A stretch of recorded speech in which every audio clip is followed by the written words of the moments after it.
Oh, no, you do. Rolling, and we are about to go live. Thank you.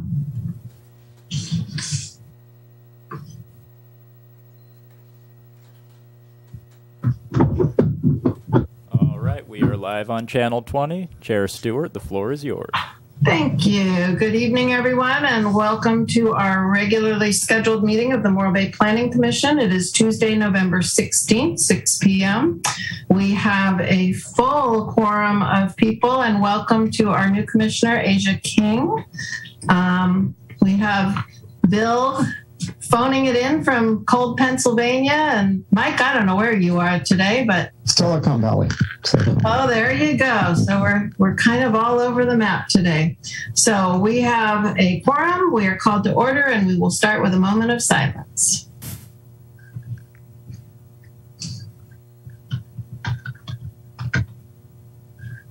Thank you. And do we have any planning commissioner announcements?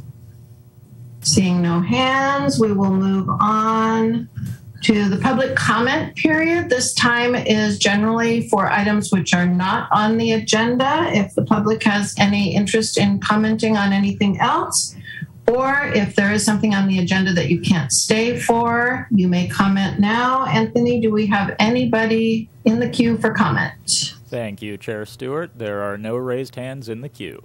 All right, thank you. Then moving on, we have no presentations. And so we will go right into the consent calendar, just the one item there, the current and advanced planning processing list. Any questions on that? We're all good on that. So I think we can receive and file and move on to our public hearing, which is site location 365 Driftwood Street. And Nancy, you are up. All right, I'm going to share my screen.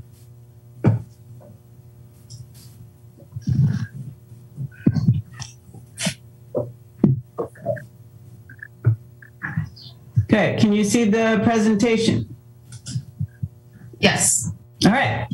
So this is a public hearing to consider a conditional use permit, coastal development permit, and parking exception for an addition to an existing single-family home at 365 Driftwood.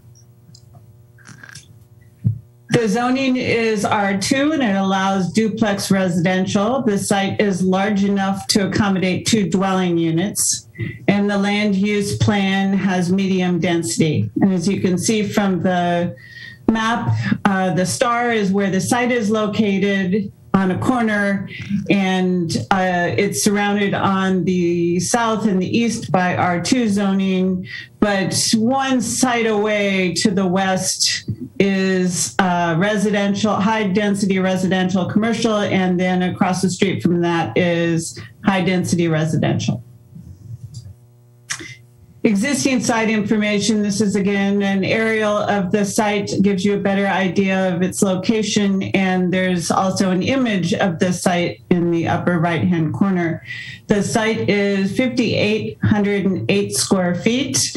The original home, built in the 1950s, was a 564 square foot home with an attached 480 square foot garage.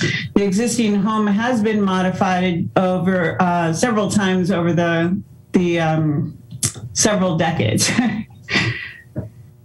So this is a complex project. It took a while to actually identify all the moving pieces, and I thought this was the best way to illustrate it. There are 2 sections that say original. So the original home on the left, the original garage. And then starting at the left-hand side, there was a kitchen remodel. It's a little unclear the dates exactly, but it appears to have been finalized 2013. In kind of the center, there's a 2-story addition that was an addition to the front entryway of the home, and it connected the original home to the previously detached garage. And that was in the 80s. I believe it was finalized around 1989. 1990, second unit was added above the garage. And to support the deck on the east side, there was a carport added on the right side of the original garage, which is the east side. The green circled square things were the kind of subject of this permit. So originally there was a building permit issued for an addition to the second unit on the second floor in this area, and it would have its own access, which is the stairway. The building permit work was stalled around 2013, and with no work and no inspections done for a certain period of time, the building permit expired. So that kind of leads you to where we are today. This is a fairly recent, probably 2018 photo of the home, and you can see the exterior was in the process of being updated, and there was addition not quite completed in the area of the subject permit that we're looking at. It requires a conditional use permit because the cumulative additions are in excess of 25% of the living area, and the home is non-conforming as to the garage and the west and south setbacks. A second unit was done also with a building permit and inspections, but without the required coastal development permit. A parking exception is also required because when the second unit was created, there was no parking, and legally it needs 2 parking spaces. So approval of the conditional use permit, coastal development permit, and parking exception will allow the applicant to get a new building permit to finish the work that was started in 2013. This is an image of the home completed, showing the new addition area.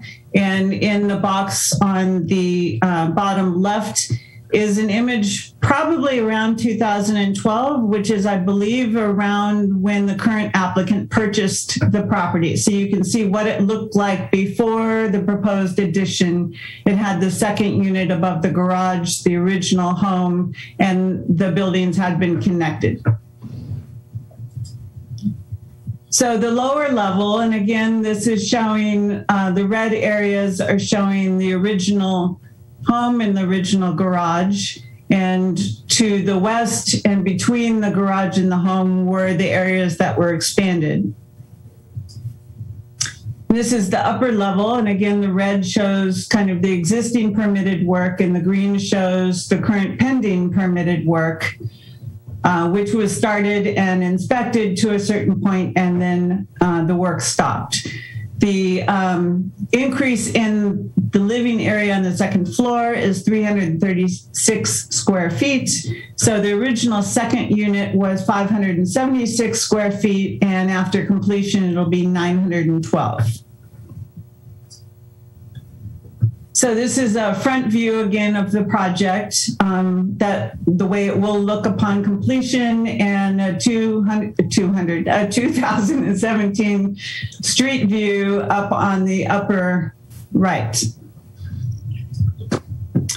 City development standards. This is our standard table, where in the center are the standards for the zoning district, R2, and on the right is the standards met by the existing home with the addition.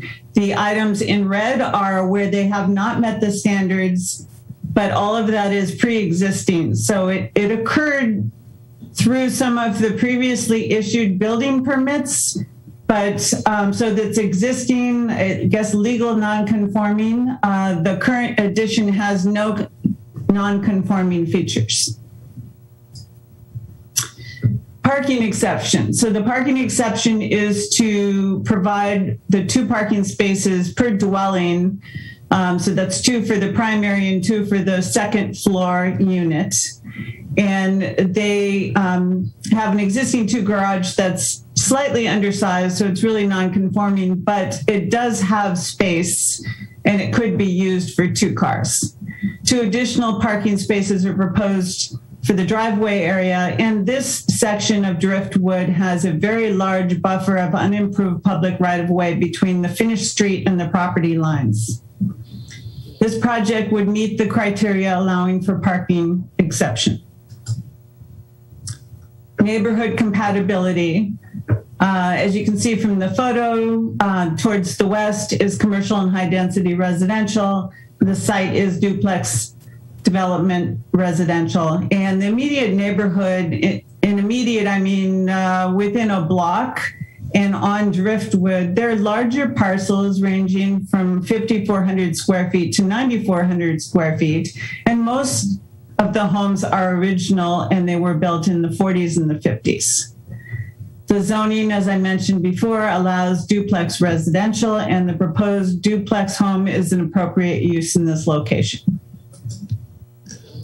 So that concludes my presentation, and the staff recommendation is for approval of the conditional use permit 20-13, the coastal development permit 21-002, and the parking exception 21-09 pursuant to the findings and conditions of approval included in the Planning Commission Resolution 20-21. Thank you, Nancy. That was very comprehensive. Anybody have any questions or comments? Mr. Roshan. Just a quick question, Nancy. In the existing photograph, we've got little columns with angled braces. In the final rendering, we don't see those in front of the garage. I just want to make sure that we're going to get the balcony independent of the small columns. Is that right? I'm not sure I understand balcony independent of the columns. So in the existing photograph, there are columns with like knee braces, 45-degree braces at each column that hold up the balcony to get to the second floor. In the final rendering, those columns are gone. So there was a photo from 2012 that just had like 4x4 posts. The current photo is reinforced posts that are going to be stucco and become the finished product. I think the only place that they leave some of the original 4x4 lumber is maybe along the east side, but not along the front. So the front will all be reinforced. In front of the garage, though, there's no columns at all. It looks like the balcony is cantilevered. Is that right? There's no columns in the driveway. There's a column on each side of the driveway. Right. Can you bring up the final rendering real quick? Yeah, let me try that again.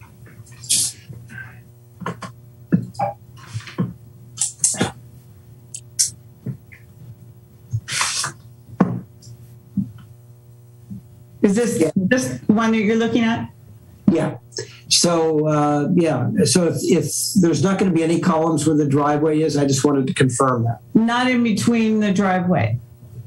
Oh, I see that they stuccoed that one in. Got it. Okay. Thanks, Nancy. I got it. Thank you. You're welcome. Okay. Any other questions? Joe. Nancy, the stairway, does the stairway intrude into the setback, or how do we? It doesn't. It's really not. It's represented correctly on a few drawings, but it actually is not in the. Well, it's in the property line. It might be a little bit in the front setback, but I think the part that's over 30 inches is behind the front setback. The fence is encroaching into the right of way, and that is a requirement in the conditions to be moved back, or to move back to the property line or further.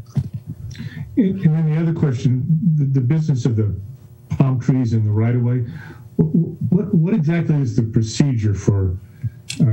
So the procedure is that, and it's in the public works conditions of approval, that they're in the public right of way, they're not approved, they're not street trees that are identified that the city wants to be responsible for. So the property owner will have to get a special encroachment permit, and through that process that will allow the trees to stay there, but it'll make the responsibility for the trees the property owners and not the cities. So if we didn't, so we're forced to live with those trees that aren't on the list, or is there a possibility of them being? They're existing. So that's what Public Works will work out with the applicant in the special encroachment permit process. And I'm sure you're aware there's there's a lot of areas where I don't think people necessarily know where that front property line is, and they've landscaped and put hardscape improvements and paved, and they take care of it. And as far as they're concerned, it's theirs, even though it's not. And we don't enforce that all the time. But, when there's a street tree planted that's not meeting the requirements, then Public Works will address it this way. Could I tag on Joe's question about that? If they chose to remove those trees, since they are in the public right of way and not an approved street tree, would they have to pay a fee to do that to the city, or just absorb the cost of removing them themselves? They would just have to remove the trees, but they probably would then be conditioned to plant an appropriate number of city-specified trees.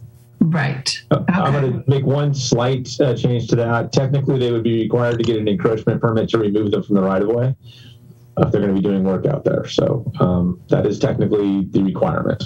Okay. So different encroachment permit, not agreement that Nancy was referring to keep the trees in the right-of-way. Okay. Okay. Asia, I think I saw your hand up. Yeah, I was interested in hearing about the second unit that is going to be expanded. Looking at the plans, it wasn't totally clear if that was going to function as a full second unit and there were going to be 2 households on the property, or if it just would be permitted and allowable to be a second unit. So I'm not sure I'm understanding exactly. It's already allowed to be a second unit, so a second dwelling, because this is duplex residential. So they're expanding the existing second-story dwelling. Did that answer your question? I think so, yeah. I could see the question, though, because you don't see a kitchen on that second story, and then exactly. There's an internal staircase from the existing original, the second phase of the original unit when they made that connection, and the stairway goes up from inside the house, the first house, the lower house, to the second story. So it looks like it's all one connected space. Well, I think when it was created, there was a different zoning code and different requirements. And at the time, this unit was allowed with a deed restriction saying that it couldn't function as a separate dwelling from the existing house. But somewhere around 2012, the deed restriction was removed because we needed to recognize this was duplex residential and this was an approved location for a second dwelling.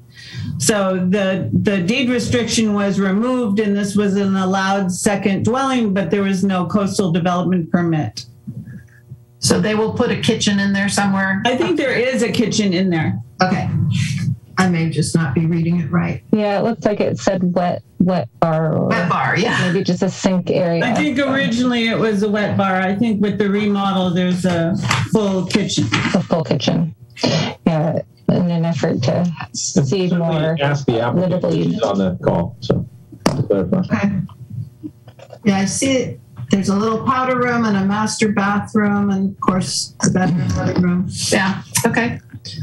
Any other questions, Mike? Hi, Susan. I just want to ask a question. I think Susan kind of prompted me a little on this one. Well, not Susan, excuse me. Nancy kind of prompted me on this one regarding the existing zoning codes and requirements. I know we're going to go through that again, but is this basically maxed out at this point, Nancy, as far as what can be done on this lot, or with the new, the new zoning? It's not maxed. No, there you go. Okay. No, I'm just saying, can you just elaborate on that a little, because we could see this back again. So currently they could add an ADU. So yes, they could add an attached ADU or a detached ADU. Mm-hmm. I don't think, given the small scale of each of the dwellings, I don't think there's any existing space to make a JADU, but possibly they could enclose the carport area. And so they could possibly have a JADU and an ADU on the site. Yeah, the reason I made that comment is because as things are changing so quickly, I travel all over the state, and the rules are changing. The zoning is changing. We no longer have R1. That's out. So we're going to have more densities, more homes. So obviously we're familiar with that, and we're going to be kind of changing with the times, right? And they could possibly come back again for some additional, space for, say, an ADU. I just want to clarify that we're not. Yes. So I think you're referring to SB 9, which is, I believe, goes into effect January 2022, and that's when everything changes. Exactly. So we're doing this now, but this property may be back, and after the new requirements are for an ADU. This is really this is a long-awaited correction to permits that were issued not quite right, that needed some other planning permits, and now this will memorialize the project. Yeah, and I was going to ask about that too, is the fact that 2013 is kind of when it dropped off the map, right? Now we're back, right? We're getting it back for what you're saying, to get it properly permitted, and everything's proper now.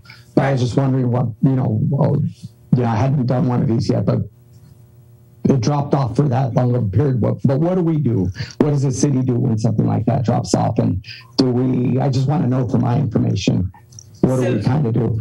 So from a building permit standpoint,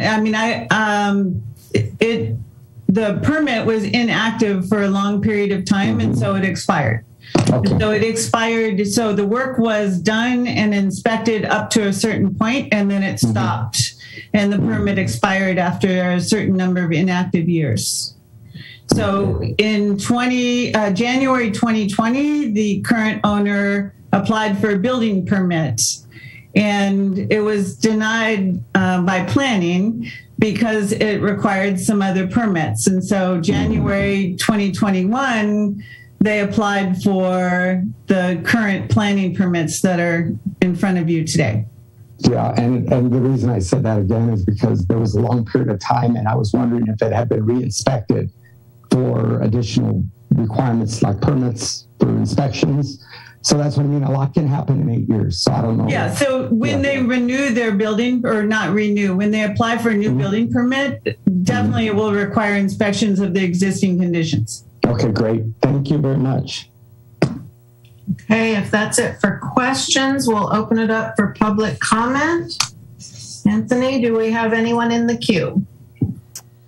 Thank you, Chair Stewart. Currently, I do not see any raised hands in the queue. Okay. Do we want to bring forward the applicant? Anybody have any questions they want to ask directly of the applicant? No? We're good to go? All right. Any comments, concerns? Are we ready for a motion? I'll quiet out on the western front here and the eastern front. I'm here, Susan. This is Mike. Hi, Mike. I wanted to make a motion to approve the conditional use permit, and to approve the coastal development permit, and to approve the parking exception as per the application. And Bill, was your raised hand a second there? You're on mute, but I think that was Bill seconding with sign language. I'll second. There we go. Thank you. Any discussion on the motion? All right. I think we're good to go, Nancy. Okay. Commissioner Graffiat. Yes. Commissioner Rodriguez. Yes. Commissioner King. Yes. Vice Chair Roshan. Yes. Chair Stewart. Yes.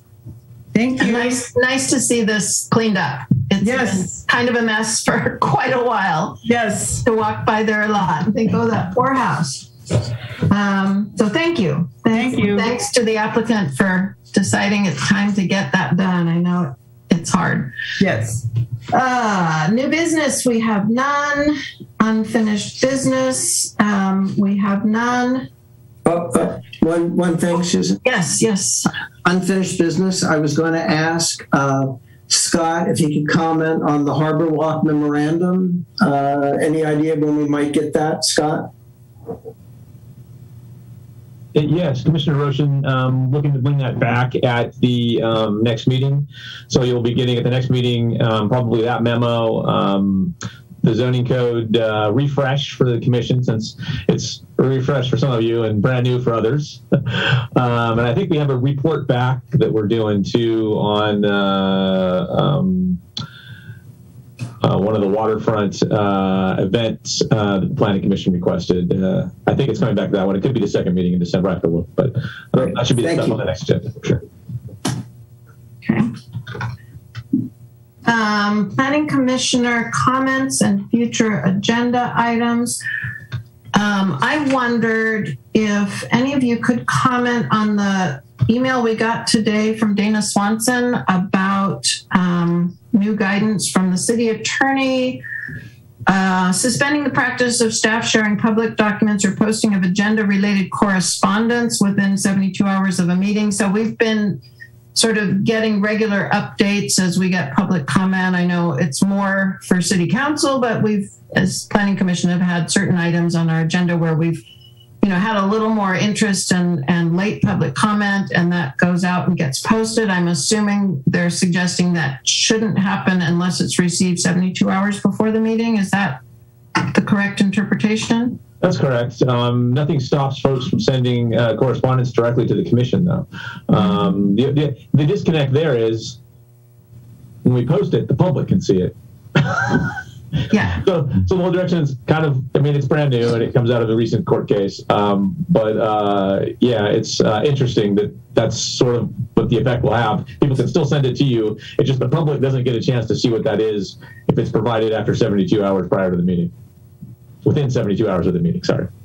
I think that's kind of a shame, given that, we may get our agendas posted on the Thursday. And if people are really quick and look at it that night, they may get a public comment on Friday, but then we've got the weekend. So, to really get something in comment, they would have to do it that Friday. Well, like I said, they can still provide comment. They can provide it, but it wouldn't be seen by the public, which of course generates other comments by the public. I don't know. I think it's too bad, personally. Yeah, it is interesting. I need to get I haven't had a chance to talk to the city attorney about it yet. I have questions though. So. Yeah. I haven't had a chance to read the case either. So I did not. I will, since I just got that today, I have not looked up the case either. I was working, but just to let the public know, I know some of our folks out there have commented how pleased they were to see that these things regularly showed up, as amendments to public comment, and they were publicized and not just to members of the various boards and commissions. So it's too bad. Okay. Any other commissioner comments? Future agenda items? No. See, Asia, this was easy, right? It'll be harder. That's an easy one. It'll be hard. Next time there'll be more reading. It'll be fun though. You'll have a good time. Yeah. All right. Scott, Community Development Director, comments? Sure. Just a reminder that this is one of those months that has 5 Tuesdays in it, so we will not be meeting in 2 weeks, but 3. So your next meeting will be on the 7th. And I already mentioned that we'll be bringing forward the zoning code. We're going to try to get it posted, though, a week early for you. We're working, that's what I've been spending the last 2 days and 3 days and maybe a little over the weekend getting ready for you along with the consultant so we can get that in front of you. Certainly, since we're giving it to you early, you have opportunity leading up to the meeting to make questions if you have them or what have you. Happy to, to answer those leading up to the meeting. It'll be kind of a refresher, a little bit of let you know where we came from, how we got here, all those types of things, maybe hit the highlights, and then open it up for questions. Our hope is not to go, line by line through the document for the third time, but that is entirely up to you. So if you have questions and don't like things or what have you, then we can spend as much time with it as we need. Yep, I think that's about all I got for you. Or anything else? Good. Anything new on Vistra? I haven't had a chance to look at last week. We're in conversations with them right now about the way forward. We had meetings with them, phone calls with them on their team on Friday.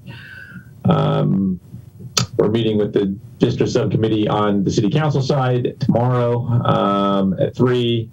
And we're waiting on a write-up of what exactly and how exactly they'd like to move forward so we can respond. And got a lot of back and forth in the phone conversation that we had last Friday. And so we need to, kind of get everything down in writing so we know exactly what they're asking for and what we can, and so we can look at it, evaluate it, and see what we can and can't do. So, yeah. Okay.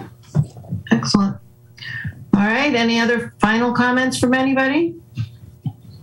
Gosh, another quick one. All right. Well, we will adjourn this meeting until our next scheduled meeting, as Mr. Graham said, December 7th, 6 o'clock via Zoom. See you all then. Have a good night, everybody. No, thank you. Thank you. Good night. Bye.